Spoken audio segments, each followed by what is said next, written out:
Welcome to the next session on determinants. अभी तक हमने डिटर्मिनेंट्स में बच्चों क्या क्या सीख लिया है कि how do we expand a determinant of order 2, how do we expand a determinant of order 3, how do we represent the elements of a determinant using the notation a, I, j, then how do we again write the minor and cofactors of the determinant of the elements of the determinant। Minor को जब हम corresponding sign से multiply करते हैं तो फिर हमें cofactor मिलता है।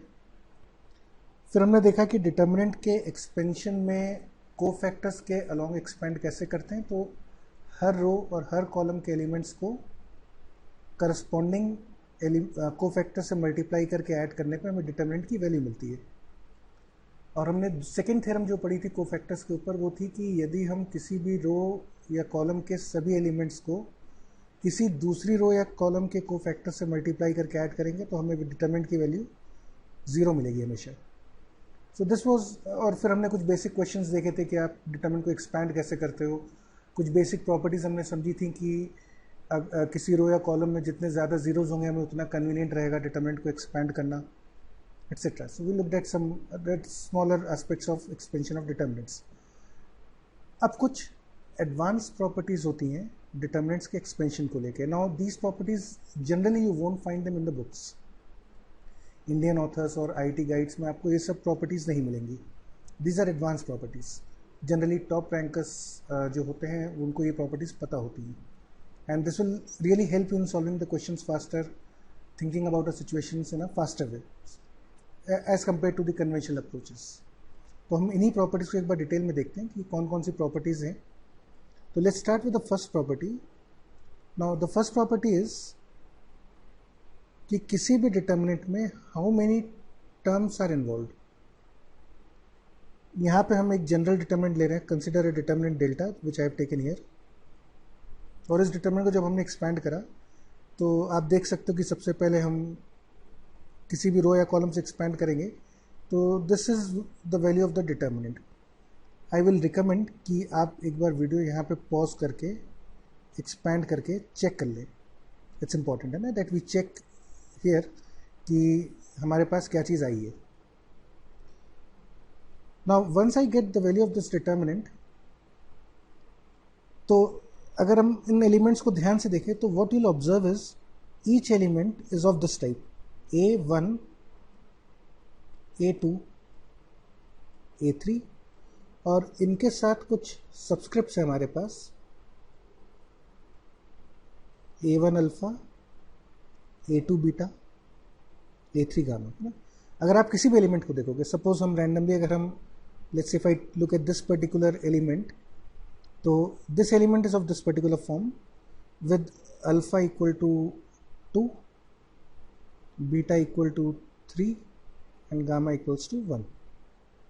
Every element. If I look at this element, so again here what we get is alpha is equal to 2, beta is equal to 1, gamma is equal to 3। और हम देखते हैं कि टोटल एक्सपेंशन से मुझे 6 टर्म्स मिलते हैं, out of which 3 terms are positive and these 3 terms come with negative sign. These 3 terms are with negative sign, and we get a total of 6 terms on expansion of this determinant. Now the key idea that you have to remember here is कि हर element जो मुझे मिलता है right side के ऊपर, every element is of the form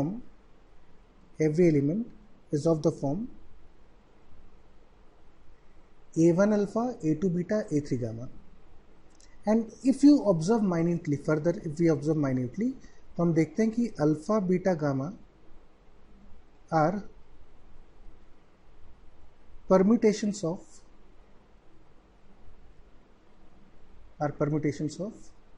1, 2, 3। For example, suppose if I look at the first element, so let's make a table here, alpha, beta, gamma. So the value of alpha becomes 1, beta is 2, gamma is 3. Gamma is 3.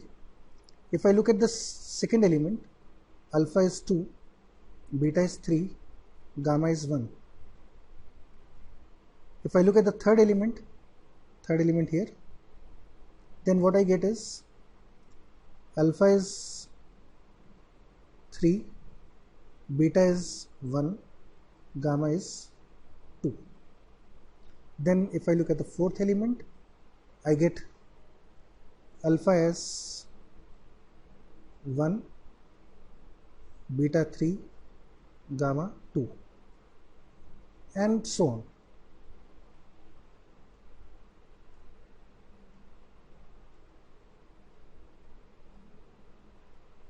Sorry, this will be 3 and this last one would be 1.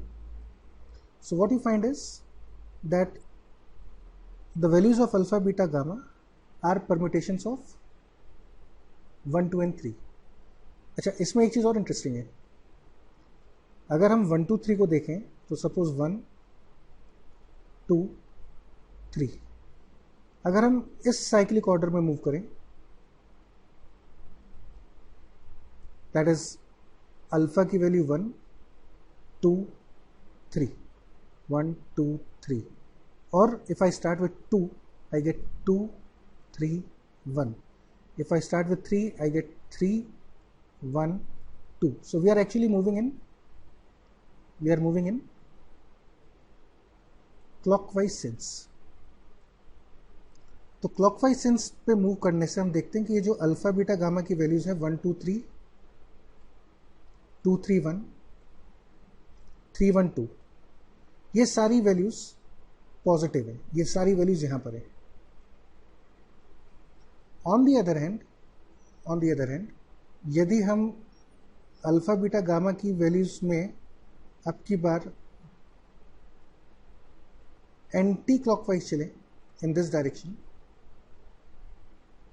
अगर हम anti clockwise चले तो what you find is we get the order like अगर हम यहाँ से शुरू करते तो we get maybe 1, 3, 2. If we start from 2, we get 2, 1, 3. If I start with 3, I get 3, 2, 1. All these values are with negative sign. ये सारी values यहाँ पे आप देख सकते हो negative sign के साथ है ना. So these values are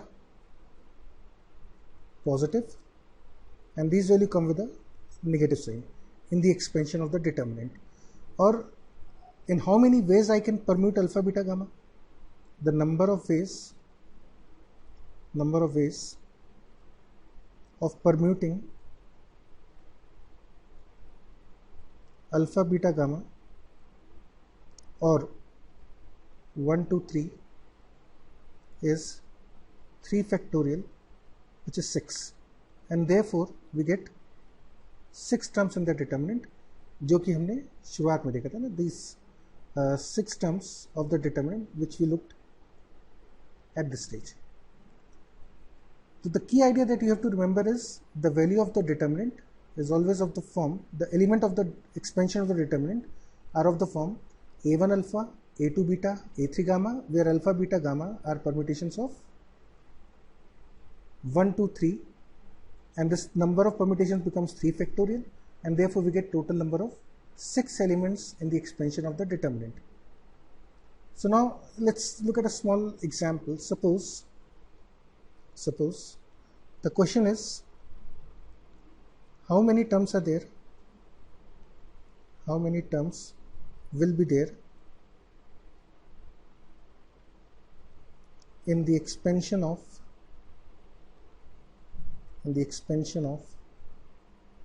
a fourth order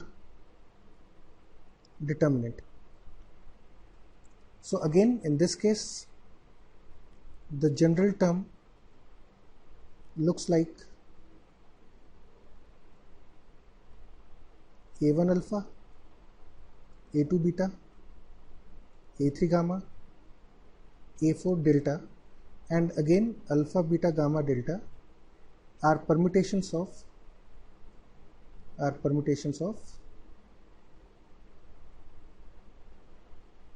1 2 3 4, and therefore I get 4 factorial, which is 24 terms. And again, out of these 24 terms, there will be 12 terms with positive sign, there will be 12 terms with positive sign, and there will be 12 terms with negative sign. So that's how I can directly expand the value of a determinant, and this becomes rather very fast. मतलब अगर हमें ये फंडा समझ में आ गया तो suppose अगर आपको ये डिटरमिनेंट एक्सपैंड करना है, लेट्स से you have to expand the determinant a11, a12, a13, 21, 22, 23, 31, 32, 33 faster. One of the approaches is, जैसा आपने अभी थोड़ी देर पहले किया था, कि हम इसको एक्सपैंड कर देते हैं पूरे को along first row, second row, third row, what, और हमें कुछ 6 टर्म्स मिल जाएंगे जिनमें से 3 पॉजिटिव होंगे, 3 नेगेटिव होंगे. लेकिन अब देखो इसको जनरली ओरली लगभग करना हो तो कैसे करें? तो we write a1 a2 a3 plus a1 a2 a3 plus a1 a2 a3 minus a1 a2 a3. Quickly कैसे एक्सपेंड करते हैं? तो सबसे पहले तो आप सब में a1 a2 a3 तो लिख ही लो. अब मुझे पता है कि हर टर्म जो होगी, every term, that would be of the form a1 alpha, a2 beta, a3 gamma, और अल्फा बीटा गामा जो होंगे they will be permutations of 1 2 and 3. तो मुझे सब जगह पे 1 2 3 फिक्स करना है. पॉजिटिव टर्म्स के साथ क्लॉकवाइज ऑर्डर लेंगे, तो अगर हम ऐसे चलेंगे तो टर्म्स पॉजिटिव आएंगी क्लॉकवाइज में. तो यहाँ पे कैसे भी रख दो, लेट्स से 1 2 3, है ना, क्लॉकवाइज हम चलते हैं. यहाँ पे अगले वाले पे हम देखें तो 2 3 1. इसके बाद वाले पे चलते हैं तो 3 1 एंड 2. इसी तरह से अब हम चाहें तो कुछ नेगेटिव ऑर्डर चेंज करके देखते हैं. लेट्स से हम उसको क्लॉकवाइज चले, क्लॉकवाइज की जगह लेट्स से अब हम एंटी क्लॉकवाइज चलते हैं. तो जब एंटी क्लॉकवाइज चलेंगे तो माइनस साइन के साथ आएंगे टर्म्स. कैसे आएंगे? Let's see. तो लेट्स से अब हम उल्टा चलते हैं, we move in this direction में. तो you have 1 3 2, then you have 3 2 1, and then you have 2 1 3. सो आप देख सकते हो कि हमने बहुत तेजी से इस डिटरमिनेंट को एक्सपैंड कर लिया. एंड द एडवांटेज इज कि most in many questions will have to assume the determinant in this type. अभी मैट्रिसेस में हम देखेंगे कई बार हमें डिटरमिनेंट्स को इसी फॉर्म में अज्यूम करके जल्दी से एक्सपैंड करना होता है, और वहाँ पे अगर हम एक एक टर्म रो या कॉलम से एक्सपैंड करेंगे तो it will take lots of time. So this method becomes very fast in expanding the determinant of this particular type, right.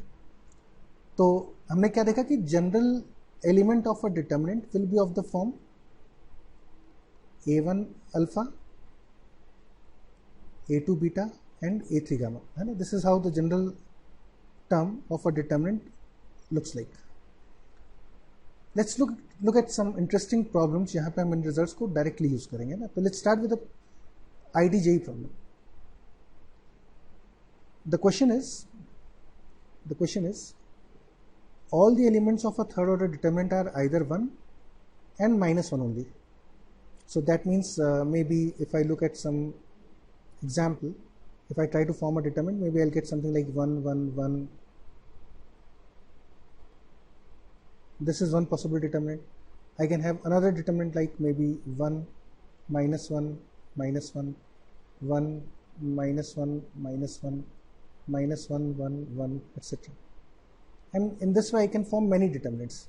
अगर हम पर्टिकुलरली काउंट करना चाहें कि भाई ऐसे कितने डिटर्मिनेंट्स होंगे तो हमारे बहुत सारे डिटर्मिनेंट्स होंगे. In fact we'll get total of 2 to the power 9 determinants, है ना. हमें total 2 to the power 9 determinants तक मिल सकते हैं इसमें. We might get total of 2 to the power 9 determinants. कैसे मिलेंगे 2 to the power 9? Because for every place you have 2 options, या तो 1 या -1 for every position. Every position can be filled in 2 ways. You can have 2 or you can get -1. ठीक है, तो total मुझे 2 to the power 9 determinants मिलेंगे, which is a pretty large number, which is probably 512 determinants. तो now the question is कि ये जो 512 determinants बनेंगे, इन डिटर्मिनेंट्स की अलग अलग वैल्यूज होंगी, तो उसमें से मैक्सिमम वैल्यू कितनी आएगी और मिनिमम वैल्यू कितनी आएगी। दिस इज द क्वेश्चन कि डिटर्मिनेंट का हर एलिमेंट 1 या -1 है। तो हम देखते हैं कि हर एलिमेंट के लिए there are 2 options, you can fill this with 1 और -1, और इसलिए हमारे पास total 2 to the power 9 determinants possible हैं, which is around 512 determinants. The question is in 512 determinants की अलग अलग वैल्यूज जो आती हैं, उनमें सबसे बड़ी वैल्यू कौन सी होगी और सबसे छोटी वैल्यू कौन सी होगी। The question looks very formidable initially, and the first impression is like कि ये तो बहुत टफ है, कैसे 512 डिटर्मिनेंट्स हम कैसे कैलकुलेट कर सकते हैं, is it possible? But definitely obviously will not go for creating 512 determinants, will look for something else. Now think logically. I assume a determinant, I assume that the determinant is of this type a11 a12, और फिर हमने इसको तेजी से जैसा अभी बताया था, मैंने इसको नॉर्मली ऐसे एक्सपेंड कर लिया। लॉजिकली बच्चों देखो तो let's say if I denote this with let's say x and suppose I call this as y. So I find that the value of the determinant delta is equal to x minus y, और मुझे x minus y की value maximum करनी है। Let's say we are solving the question for maximum, हम पहले maximum calculate कर रहे हैं, तो I need to find the maximum value of x minus y. तो लॉजिकली मुझे पता है x माइनस वाई मैक्सिमम तब होगा जब ये मैक्सिमम हो और ये मिनिमम हो, है ना। सबसे बड़ी वैल्यू में से सबसे छोटी वैल्यू सेपरेट करेंगे तो मुझे मैक्सिमम वैल्यू मिलेगी। तो now our focus should be to maximize x, so we'll try to, the strategy will be, we'll try to maximize x and we'll try to minimize y, and this will result in the maximum value of the determinant. ये आसान है थोड़ा सा, क्योंकि अगर मुझे पता है हर एलिमेंट की वैल्यू 1 या -1 है ना, every A i J is 1 और -1। So now how do we proceed now? मैं x को maximize, let's try to maximize this, है ना, x को मैक्सिमाइज करते हैं। तो x मैक्सिमम करने के लिए मैं कोशिश करूंगा कि हर एलिमेंट की वैल्यू 1 आए, क्योंकि -1 से तो मिनिमाइज होगा। तो इसके लिए I fix this value is 1, this is 1 and this is 1। And now there is a small trap. जैसे ही हमने a11 को 1 फिक्स करा तो a11 यहाँ पे भी 1 फिक्स हो जाएगा, है ना। यहाँ पे अगर यहाँ पे a11 की वैल्यू 1 है तो यहाँ भी a11 1 ही आएगा। इसी तरह से हमने a22 को 1 दिया तो यहाँ भी a22 की वैल्यू 1 ही आएगी, और यहाँ पे हमने a33 को 1 दिया तो यहाँ भी a33 की वैल्यू 1 आएगी। Now let's again maximize this, we get 1, इसको 1 दे देते हैं, इसको भी 1 दे देते हैं। अब इस प्रोसेस के बाद जैसे हमने a12 को 1 दिया तो a12 1, a23 is again 1 and a31 is again 1. And now there is a small problem, because अगर हमने वापस से suppose if I give these values again 1, तो no doubt this is maximize, है ना, this will be maximum। लेकिन इस process में ये भी मैक्सिमम हो जाएगा, बिकॉज फिर आपको यहाँ पे भी इनको 1 देना पड़ेगा, ये भी 1 देने पड़ेंगे, तो even this is also maximised, जबकि मुझे तो इसको मिनिमाइज करना था और ये मैक्सिमाइज हो जाएगा। तो इसका मतलब मैं इन तीनों को 1 नहीं दे सकता, दिस वुड बी इनकरेक्ट। तो इसको मैं रब कर देता हूँ ना, दिस इज नॉट पॉसिबल। या चलो चलने देते हैं, let's say this is not possible. तो फिर सवाल उठता है कि भाई फिर इनको क्या वैल्यूज दी जाए। तो अब देखते हैं, let's give them some other value, maybe let's start with some, मैं इसको -1 दे देता हूँ value. Now if I keep this as -1 तो मुझे A13 ये -1 मिल जाएगा। अगर मैं A21 को भी -1 दे दूं तो मुझे A21 -1 मतलब हो गया कि मुझे ये वैल्यू भी -1 मिल गई। और इसी तरह से यदि मैं A32 को 1 दे दूं तो ये 1 बन गया।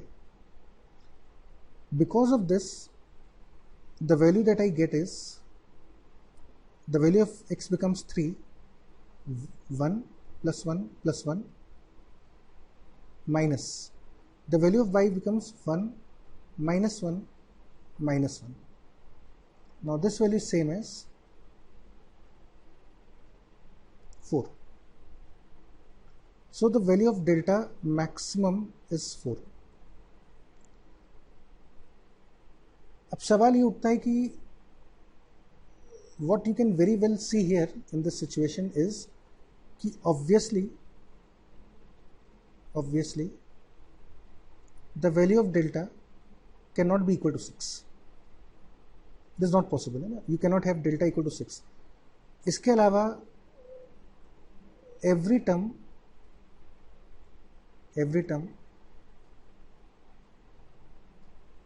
is 1 or -1.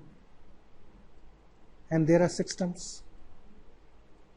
So therefore their sum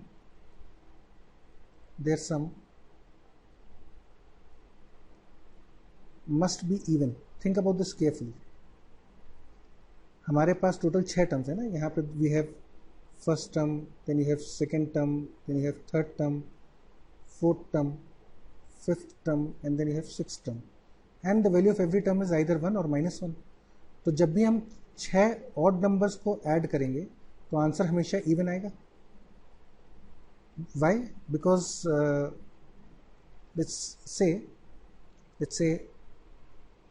the first odd number is 2k1 + 1, then you have 2k2 + 1 and so on, and then you have 2k6 + 1. So if I add them I get 2 times k1 + k2 up to k6 plus 6, and this number is definitely even number. So therefore मुझे ये तो पता था कि total there are 6 terms, every term is either +1 or -1, that means every term is odd. So eventually the sum should be even. Delta cannot be 6, this is ruled out, and if delta cannot be 6 and the value has to be even, therefore the next possible value is 4, and we can claim this. Delta maximum is 4. You can simply make the determinant and verify if you want, but anyways we get the answer as 4. The next part of the question was what is the minimum value of this determinant. So now for minimum value I leave this as a homework. Solve it yourself to find the delta minimum will be -4. In fact there is no need of constructing the determinant. No need of constructing the determinant. There's no need. You can simply obtain the answer using the maximum value with some smart logic. Just try to use some logic to get the answer from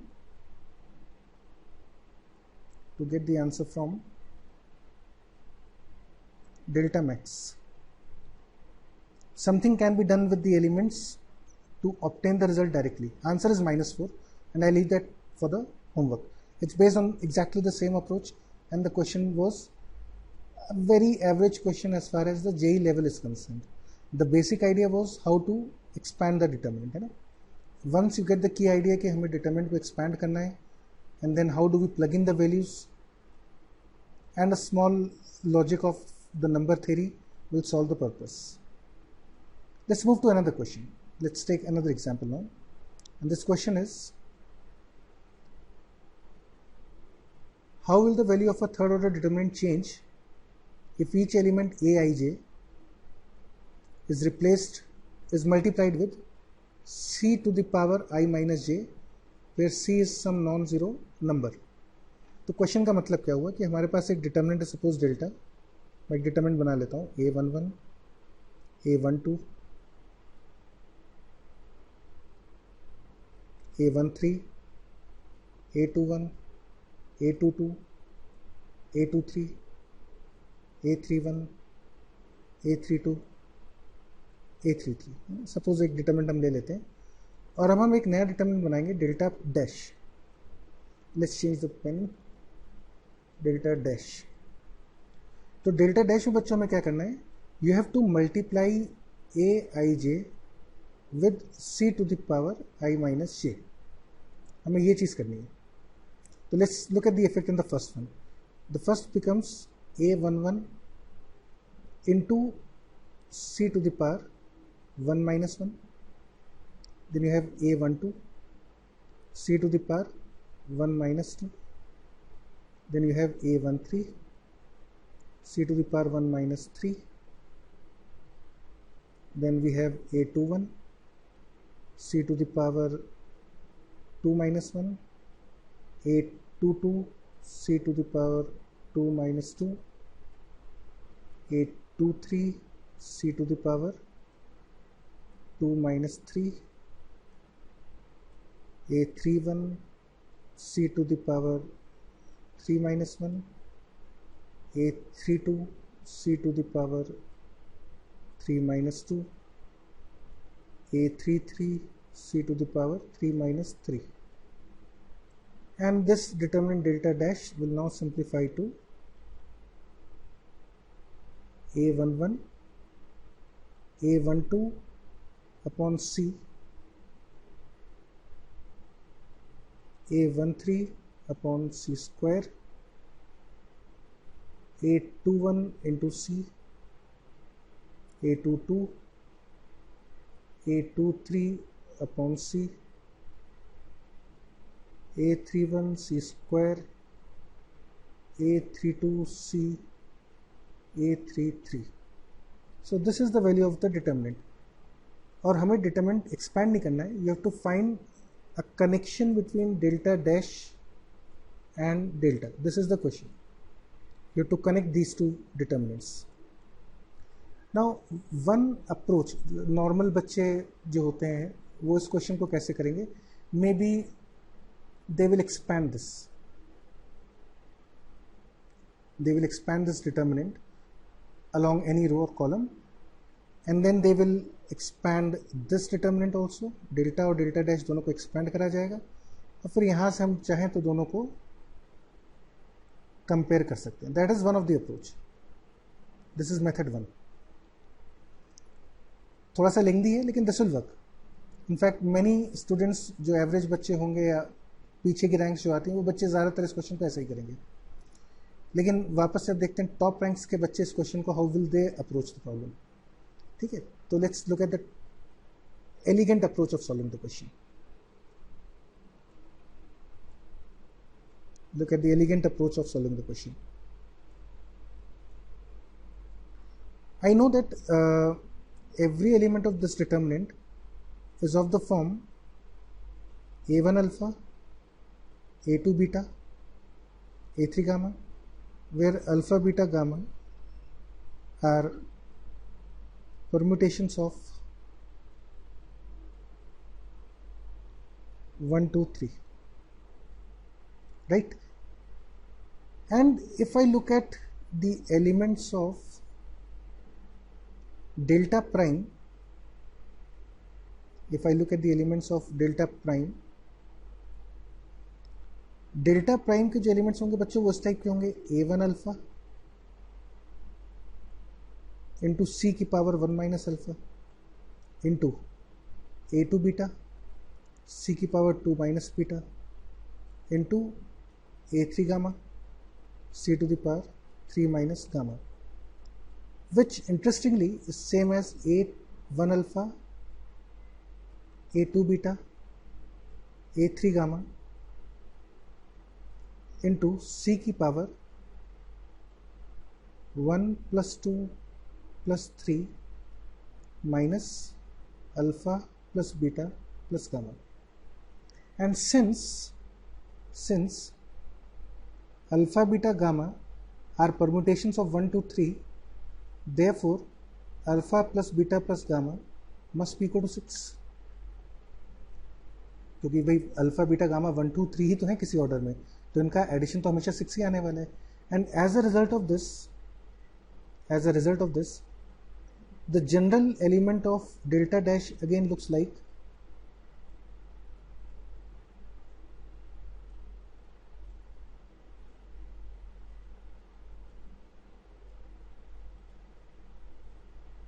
A1 alpha, A2 beta, A3 gamma, which is same as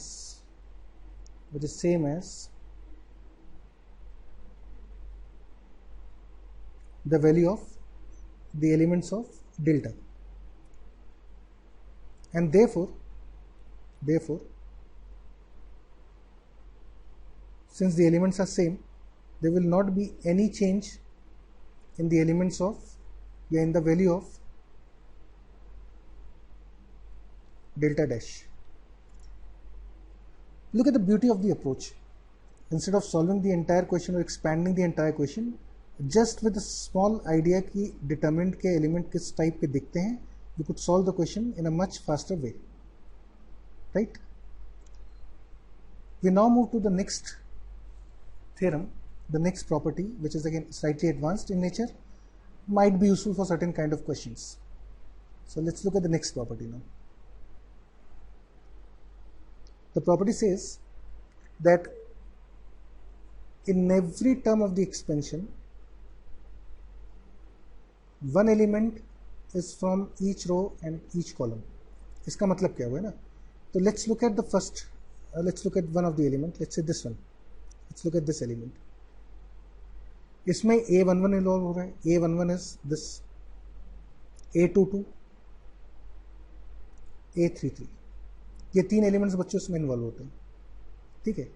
may be if I look at random, let's say I look eight this term, the terms involved here are A12, A21, A33. So what you observe is particularly अगर आप, if I talk about this one, the three terms come from A11 जो है ये आता है रो 1 column 1. आप देखो तीनों एलिमेंट्स के रोज अलग अलग हैं, तीनों एलिमेंट्स के कॉलम्स भी अलग अलग हैं. Each element comes from a different row and different column. In the same way अगर हम ये एलिमेंट्स की बात करें तो हम देखेंगे कि A12, A21, A33, again each element comes from a different row different column. आप किसी को भी चेक कर सकते हो. Let's say if I check this particular term, तो यहाँ पे भी हम देखेंगे कि A13, A21, A22.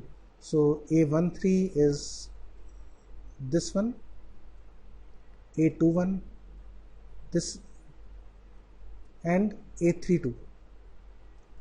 Again, the three elements come from three different rows and they also come from three different columns. So in every term of the expansion, one element is from each row and each column. ये जो total 6 terms है, ये वाला term हो गया, ये हो गया, हर टर्म में 3 एलिमेंट्स होंगे, वो तीनों एलिमेंट्स अलग अलग रो और अलग अलग कॉलम से आते हैं. This is the notion of the second property. Now how do I use it in the problem solving part? Let's take another example.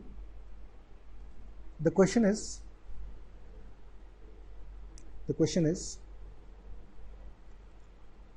you have to find the sum of all determinants of order 3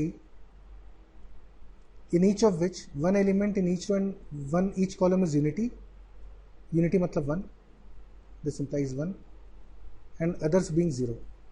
चलो एक determinant बना के देखते हैं. Question किस तरह का हमें डिटर्मिनेंट चाहिए. Let's create a determinant delta 1, और डेल्टा 1 विल बी हर रो कॉलम का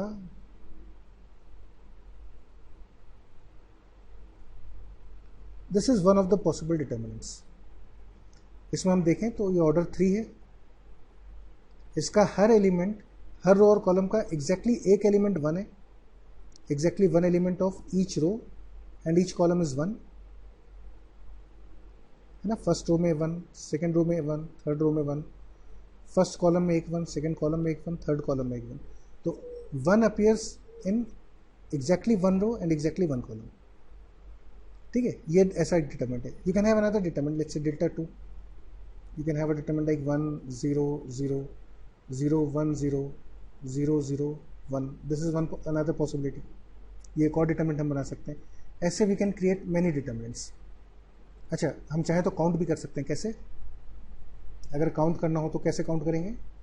तो देखो, दीज आर 6 + 3 9 एलिमेंट्स डिटरमिनेंट के। ठीक है, 1 रखने के कितने तरीके हैं? तो in the first row I can choose 3 ways जहां पे मैं 1 रख सकता हूं। लेट्स से मैंने 1 यहां रख दिया। सेकेंड रो में मैं 1 यहां नहीं रख सकता है ना, I can not keep 1 here, क्योंकि 1 ऊपर ऑलरेडी आ चुका है। तो अब सेकेंड रो में 1 रखने के ऑप्शंस बचे 2c1। सपोज मैंने 1 यहां रख दिया।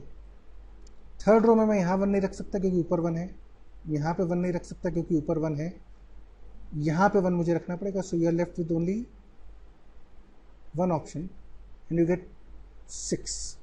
3c1 की वैल्यू 3, 2c1 की वैल्यू 2, 1c1 की वैल्यू 1।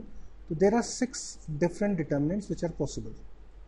हमने 2 बना रखे हैं, 4 और बन जाएंगे। There are 6 such determinants. The question is you have to find sum of all this 6 determinants. इन 6 डिटर्मिनेंट्स जो हमारे बनेंगे उनका सम क्या होगा। So again one approach is, मैं ये 6 डिटर्मिनेंट्स डेल्टा 1 मैंने बना लिया and let's find the value of delta 1। तो the value of delta 1 will be equal to -1। मैंने डेल्टा 2 बना दिया, the value of delta 2 will be 1। Similarly मैं डेल्टा 3 की वैल्यू निकाल सकता हूँ, डेल्टा 4 की वैल्यू निकाल सकता हूँ and so on. I can calculate the values of the other determinants also, फिर मैं इनको ऐड कर दूँ। This is one possible approach, but it's again not an elegant approach. Top rank से बच्चे इस क्वेश्चन को कैसे करेंगे अब ये देखते हैं। ठीक है, तो let's look at the elegant approach of solving the question. The elegant approach is, let's say you have a determinant delta a11, 12, 13, 21, 22, 23, 31, 32, 33, and suppose I expand this determinant, so I get a1, a2, a3 plus a1, a2, a3 plus, जैसा हमने अभी थोड़ी देर पहले देखा था, a3 minus a1, a2, a3, a1, a2, a3, a1, a2, a3। और बची हुई जगह पे हमें पता है कि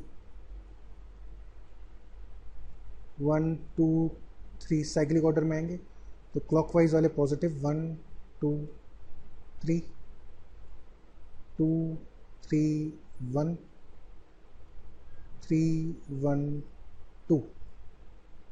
और फिर यहाँ पे एंटी क्लॉकवाइज ऑर्डर ले लेते हैं, 1, 3, 2, 3, 2, 1, 2, 1, 3। So this is, we assume a determinant and we expand it directly. अब एक बार हमने इस डिटरमिनेंट को एक्सपेंड कर दिया तो इसके बाद हम क्या करेंगे अब ये देखते हैं। मुझे पता है कि एवरी एलिमेंट, यहाँ का हर एलिमेंट एक अलग रो कॉलम से आए।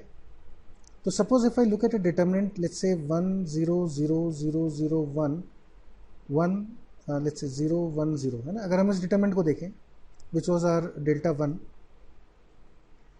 डेल्टा 1 को अगर बच्चों ध्यान से देखोगे तो उसमें a11, a31, sorry a21, a32, ये 3 एलिमेंट्स की वैल्यू तो 1 आएगी। है ना, ये तीनों 1 है, तो इस वाले टर्म की वैल्यू 1 आएगी and rest all terms will be 0, rest all terms will be 0, क्योंकि अगर हम इस डिटरमिनेंट की बात करें तो 1 1 2 1 3 2 1 1 2 1 3 2, in fact it is 2 3 हो गया नहीं, this is 2 3, sorry, this is 2 3, this is 2 3। तो ये वाला जो एलिमेंट है बच्चों, इसकी वैल्यू हमारे पास 1 आएगी, so this means this value will be equal to 1 and rest all values will be 0, क्योंकि बाकी सब जगह पे फिर 0 ही आ रहा होगा। a12 की वैल्यू 0 है, किसी में a23 0 आ जाएगा, कहीं पे a31, तो दैट मीन्स इस डिटरमिनेंट की वैल्यू हमारे पास आएगी -1। ये जो 6 डिटरमिनेंट्स हैं, इनमें से हर डिटरमिनेंट की वैल्यू अगर आप ध्यान से देखोगे तो कोई और डिटरमिनेंट होगा जिसमें a11 a22 a33 की वैल्यू 1 आ जाएगी, ठीक है ना, इसकी वैल्यू 1 आ जाएगी, क्योंकि इसमें आप देखो हर एलिमेंट अलग रो अलग कॉलम से, 1 भी मुझे वैसे ही रखना है, हर रो कॉलम में एग्जैक्टली एक 1 होना चाहिए, तो एक डिटरमिनेंट बना होगा जिसमें इसकी वैल्यू 1 आएगी, बाकी सारे 0 आएंगे। तो आप ध्यान से समझो, तो ये जो टोटल मेरे पास 6 डिटरमिनेंट्स थे, इन 6 डिटरमिनेंट्स में से 3 डिटरमिनेंट्स की वैल्यू तो +1 आएंगी करस्पॉन्डिंग टू दीज 3 एलिमेंट्स, और बचे हुए 3 डिटरमिनेंट्स की वैल्यू -1 आएगी corresponding to these 3 determinants. So therefore the sum of all determinants becomes 0. I'll again request you to solve this question again yourself, yes? Resolve this question बहुत logically सोच के। If you want you can make the 6 determinants also, you can make 6 determinants and verify कि जैसे हमने delta 1 में देखा था ये वाला एलिमेंट काम कर रहा था डेल्टा 1 के केस में, ऐसे ही फॉर 6 डिटरमिनेंट्स वेरीफाई कि किसी में ये वैल्यू बनेगी, किसी की डिटरमिनेंट की वैल्यू इसके बराबर आएगी, किसी की इसके बराबर, किसी की इसके बराबर, किसी की इसके बराबर। You can also verify this directly, लेकिन I am just telling you the elegant approach of solving the questions and these advanced properties will take some time to consolidate. आपको इसको थोड़ा सा डाइजेस्ट करने में समय लगेगा, they are not easy but then they are pretty interesting, है ना, कि किस तरह से हम डिटरमिनेंट को एक्सपैंड करते हैं तेज़ी से, नंबर ऑफ टर्म्स कितने होते हैं। एन ऑर्डर के डिटरमिनेंट में यू कैन वेरी वेल सी कि number of terms in nth order determinant will B n factorial, जिनमें से आधे पॉजिटिव होंगे, आधे नेगेटिव होंगे। This was the general idea about the advance level properties on determinants. So in the next session we'll be looking at the determinants of like what are diagonal determinants, क्या होते हैं, ये क्या होता है, what are triangular determinants. We'll try to understand these notions in the next session. ये वाला session थोड़ा सा टफ है, I'll request कि you solve each of the question yourself again. Still you have doubt, आप चाहो तो जो लेंथी अप्रोच है उससे करके देखो, try to connect with the properties.